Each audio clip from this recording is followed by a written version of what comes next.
jirtu bikiyaa. Jirra jirtu nagaa keessanii har'a kunoo akkuma argitanii kana miicaan jira. Hojiin itti uffatamu har'a kunoo maadaamiin kiyya carqii kana muluu isaanii miicinaan jettee jirti. Kana kunoo argitanii gaa hojiin biyya arabaa akkasii hojiin nama boonsa malee namatti uffachiisu ijoollee Oromoo. Hojjennee kunoo dhimma keessaa kana jennee dhufnee kunoo asitti waa baay'ee argaa jirtu siin jedha. Hojiin namatti uffachiisu nuti biyya keenyatti hojii uffannaa nuti biyya keenyatti hojiin uffannaa biyya keenyatti hojii uffatuu qabnu dhugaa maal seetanii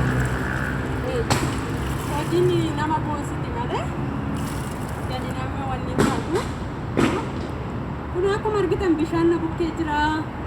Baharin na bukkee jira, manoonni kun na bukkee jiru. Kunoo lafa hoqota kana argitanii miti. Manni nuti kiyyaala saaxiliirran jira dhugaa. Saaxiliidha kun. Manni keenya macarrashaa dhumarra jirra. Kunoo argaa kaddoon jiru, siniin jedha. Argitanii bakka hin jiru. Akkasiin siniin jedha kunoo laalaa gaa hojii hojjetan jira.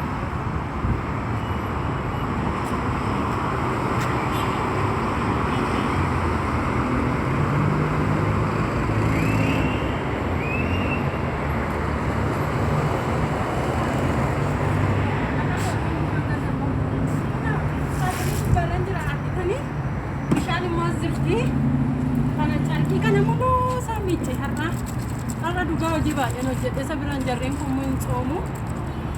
Akkasii kun hojiin mana kanaa immoo hin dhumu dhugaa waaqayyoo mukti kee natti kubaadha ijoo baay'ee naa kadhadha.